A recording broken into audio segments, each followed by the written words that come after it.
का जब ज्वाइन किया था उस टाइम से मात्र 8 से 10 लोग सक्रिय कार्यकर्ता थे।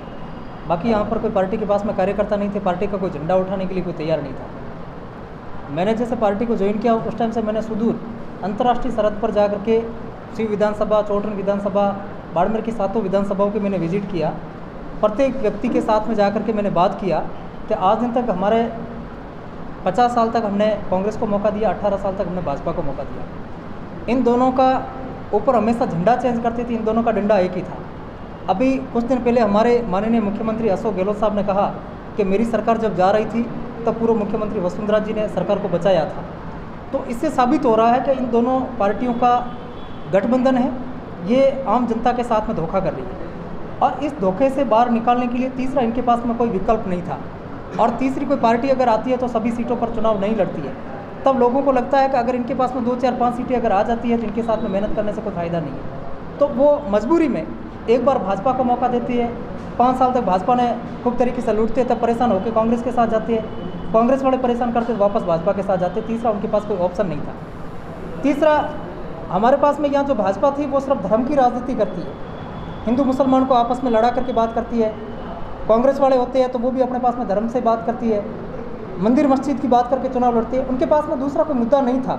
अब आप अपने राजस्थान में देख रहे हैं कि 5 साल तक, पहले 4 साल, 4.5 साल तक मुख्यमंत्री जी ने कोई जनता के ऊपर ध्यान नहीं दिया। लास्ट में बार बार फोकस करके यही बताते हैं कि हमने 100 यूनिट बिजली है, आम जनता के लिए फ्री है। साहब आप बिजली तो दे रहे हैं लेकिन बिजली की कटौती हो रही है, उसका क्या करेंगे? उसका कोई उपाय नहीं है। दूसरा, अभी उन्होंने 100 यूनिट फ्री किया, पहले क्यों नहीं किया? ये सिर्फ एक चुनावी मोड पे एक लॉलीपॉप दिया है। हमें ये पता चल रहा है, आम जनता को भी पता चल रहा है कि मूर्ख इतनी नहीं है कि पूरे भारत के अंदर केजरीवाल मॉडल की, दिल्ली और पंजाब मॉडल की नकल कर रहे हैं और वहाँ सब फ्री का कर रहे हैं। यहाँ अगर देखा जाए तो राजस्थान के अंदर स्कूलें तो बनी हुई है सरकारी, लेकिन 10,000 स्कूलों के अंदर हेडमास्टर नहीं है या प्रिंसिपल नहीं है। कई ऐसे स्कूलें पड़ी है जिनके अंदर टीचर नहीं है। कई स्कूलें ऐसी है कि जिनके अंदर एक टीचर है और बच्चे हैं जो सैकड़ों की तादाद में। आज 10 क्लासों के अंदर एक टीचर, उसको संभालना कैसे मुश्किल हो जाएगा।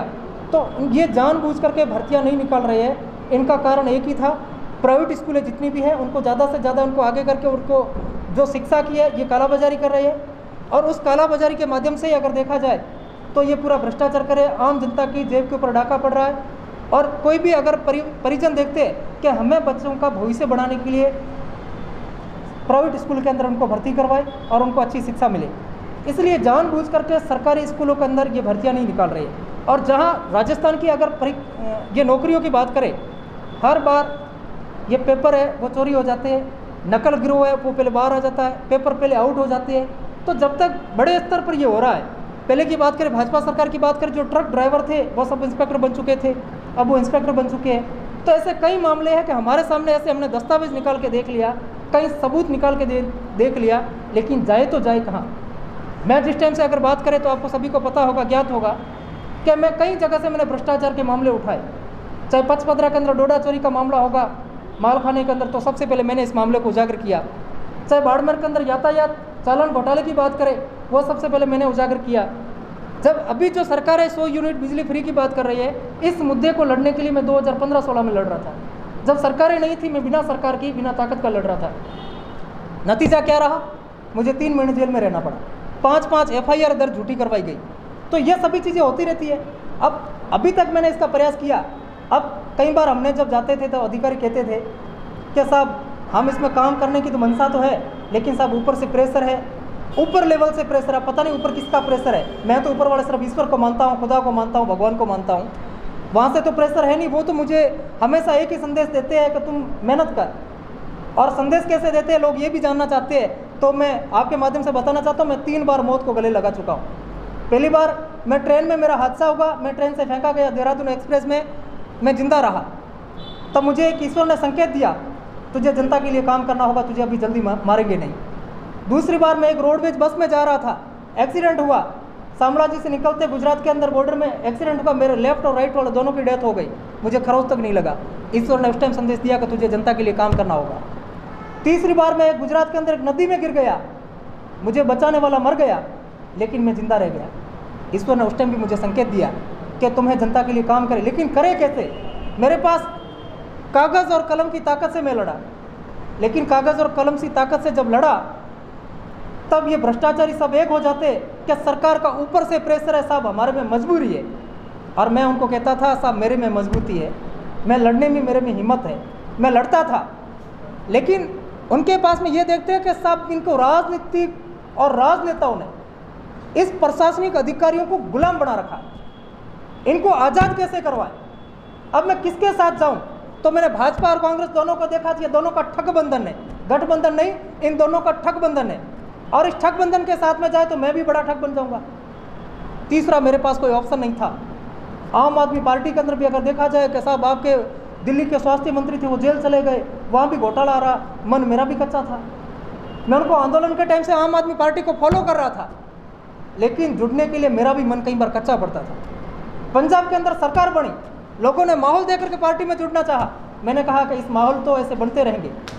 लेकिन जब पंजाब सरकार के स्वास्थ्य मंत्री ने जब वहाँ कमीशन मांगा और पंजाब सरकार के सीएम ने, मुखिया ने उनको उठा के जेल में डाल दिया, और पंजाब सरकार के अगर कैबिनेट मंत्री को जेल में डाला, तब मुझे लगा कि इस आम आदमी पार्टी की कथनी और करनी में कोई फर्क नहीं है और मुझे इनके साथ जाना चाहिए। आम आदमी पार्टी के जिला बाड़मेर की अगर बात करें तो बाड़मेर ने पूरी पार्टी के अंदर अगर मुद्दे देखा जाए तो सभी जगह से शिक्षा, स्वास्थ्य, महिलाओं के लिए फ्री यात्रा, बिजली फ्री, ये सभी मुद्दे तो आम जनों से है।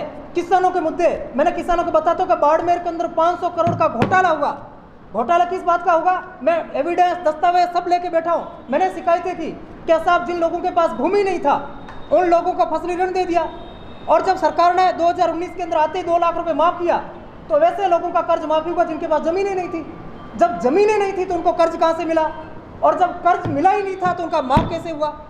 तो जब ये चीज़ें सामने आई, मैंने दस्तावेज निकाल के सामने गया, विजिलेंस में शिकायत किया, कई बार तारीख पर तारीख हमने उन तारीखों का सामना करके गए, तब लास्ट में वो एमडी सब लिख करके और कागज़ लेके आते थे कि साहब वो तो बटाऊ थे। अब बटाऊ क्या थे? मैंने बटाऊ की परिभाषा जानी।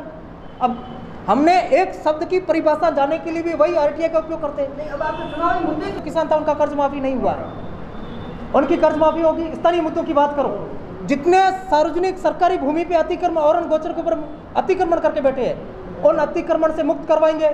शहरों के अंदर और ग्रामीणों के अंदर जो फर्जी पट्टे दिए गए हैं सरकारी जमीनों के ऊपर, उन सभी की जांच करवाई जाएगी। और ऐसे जितने भी मुद्दे हैं, और बाकी हम जनता के बीच में जा रहे हैं।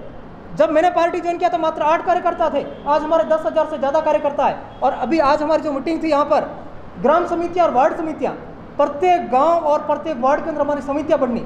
हमारे पास अगले महीने में हमारे पास 60,000 से ज़्यादा कार्यकर्ताओं का एक संगठन तैयार हो जाएगा। उनसे पूछेंगे कि आपके गांव के मुद्दे क्या थे, उन मुद्दों को हम प्रमुखता के सामने रखेंगे और उन मुद्दों का हम समाधान करेंगे, क्योंकि हमारी पार्टी में कथनी व करनी में कोई फर्क नहीं है। आप कह रहे हैं कथनी और करनी में अंतर नहीं है, फर्क में ना कांग्रेस के साथ है। दिल्ली में सबसे पहले जब पार्टी बना था, पार्टी बनने के 6 महीने के बाद में हमारा चुनाव हुआ, दिल्ली में स्पष्ट बहुमत नहीं आया था। दिल्ली में कांग्रेस पार्टी के साथ में मिलकर के जब सरकार बनाने की बात आई तो कांग्रेस ने बिना शर्त का समर्थन दिया था। क्या हम बिना शर्त का समर्थन, फिर भी दिल्ली की जनता से पूछा गया क्या हम कांग्रेस के साथ में गठबंधन में सरकार बनाए? दिल्ली की जनता ने जब हरी झंडी दिखाई तब सरकार चलाई। दिल्ली के काम करने के लिए जब उनके पास में तालमेल नहीं बिठा, तब 49 दिन के बाद में मुख्यमंत्री बनते हुए भी सरकार को ठोकर मार दिया और वहाँ से सरकार से इस्तीफा दे दिया और दोबारा चुनाव हुआ। दिल्ली की जनता के बीच में जाकर के बताया हम काम करना चाहते थे, हमारी नीयत साफ है। जब नीयत साफ थी काम करने का, दिल्ली ने स्पष्ट जनादेश दिया, 70 में से 67 सीट दिया। और जब 5 साल पूरे हुए तो वही केजरीवाल साहब ने दिल्ली की जनता से कहा कि अगर हमने काम किया तो हमें वोट देना, अगर हमने काम नहीं किया है तो हमें वोट मत देना। दुनिया का पहला नेता, पूरे विश्व में, पूरे वर्ल्ड के अंदर पहला नेता था जिन्होंने काम के दम पर वोट मांगे। बाकी आज दिन तो मैं कहता हूँ भारत के प्रधानमंत्री जी अगर दुनिया के बीच में जाके बता दे, लोगों के बीच में जाके ये कह दे कि हमने अगर काम किया है तो उसके लिए हमें वोट देना। मैं कहता हूँ जिस हिसाब से किसी धर्म की बात करे कि अगर राम मंदिर बना दिया हमारी आस्था का केंद्र है, मैं कहता हूँ क्या मंदिर बनने से लोगों को रोजगार मिलेगा? मुद्दे क्या है? लोगों को रोजगार दे। जैसे अभी आपने बात किया था, साहब से पूछा था कि पंजाब के अंदर नशा मुक्त खत्म कैसे होगा? लोगों को रोजगार दो। नशा लोग क्यों करते? टेंशन में ही नशा करते हैं। जब लोगों के पास में टेंशन ही नहीं होगा तो लोग नशा ही नहीं करेंगे। अब बात रही पहले कांग्रेस के साथ में झुकाव की, तो कांग्रेस में उसके साथ में गए थे, दोबारा कांग्रेस के साथ कभी गए नहीं थे, क्योंकि कांग्रेस में पंजाब में देखो हमारे पास में जो मोबाइल की रिपेयरिंग की दुकान पे काम करने वाले सीएम को हरा दिया। दिल्ली में 15 साल की शीला दीक्षित जी जब मुख्यमंत्री थे, केजरीवाल जी पहली बार चुनाव लड़े, उनको हरा दिया। मतलब उनको जीरो पे ला के खड़ा कर दिया। वो वही दिल्ली में कहते थे कि साहब आपका संगठन नहीं है, ये हमारी टक्कर में नहीं है। पंजाब में भी यही कहते थे, उनकी गलतफहमी थी। गुजरात में जो बीजेपी का गढ़ माना जाता था, पहली बार चुनाव लड़ा और वहाँ पे अगर 43 लाख वोट आए और 13% वोट मिले, 37 जगह टक्कर में रहे और 5 विधायक जीते। गोवा में हमारे विधायक है। रही बात बीजेपी की, तो बीजेपी में ना अभी भी हमारा उसका झुकाव है, हम सामना कर रहे हैं। दिल्ली के अंदर अगर दिल्ली सरकार का पावर देखा जाए तो हमारी जितनी ग्राम पंचायत का पावर है, इतना दिल्ली सरकार के पास पावर है। लेकिन दिल्ली ने काम करके दिखाया। पावर कैसे नहीं है, वहाँ का कोई अधिकारी की ट्रांसफर नहीं हो सकती है, क्योंकि ग्राम पंचायत वहाँ का ग्राम विकास अधिकारी होता है, उसकी ट्रांसफर नहीं कर सकता है।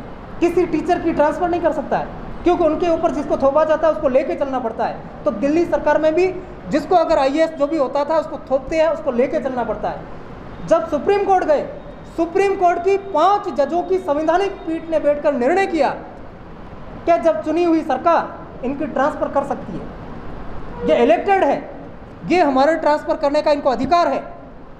लेकिन उसमें LG जो होता है, जो सरकार का जो खास होता है, सिलेक्टेड व्यक्ति होता है, उनको जब LG बढ़ाकर उपराज्यपाल बना के बैठा गया, वो ट्रांसफर करता है।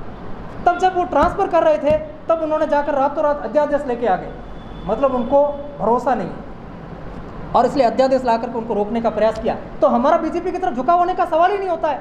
अगर झुकाव होता तो अध्यादेश लाते क्या? अभी भी हमारे पास में सब जगह केजरीवाल साहब यही कहते हैं, पूरे देश के अंदर एक इमरजेंसी जैसा माहौल बना दिया है, एक तानाशाही का माहौल बना हुआ है। तभी पूरे विपक्ष को इकट्ठा कर रहे हैं कि राज्यसभा के अंदर आकर के इसके अध्यादेश का, इस बिल का विरोध करेंगे, इसलिए करें। बाकी बीजेपी की तरफ अगर झुकाव होते तो क्या इसका विरोध करने के लिए एकजुट करने का प्रयास करते क्या? तो हमारा ना बीजेपी के साथ है, ना कांग्रेस के साथ है, हमारा झुकाव आम जनता की तरफ है। जनता है वो जनार्दन, हमारे नागरिक है, वही मालिक है, वही टैक्स पेयर है। हमारा झुकाव जनता की तरफ है और जनता जो चाहेगी, जनता जो फैसला करेगी वो हमें मंजूर है।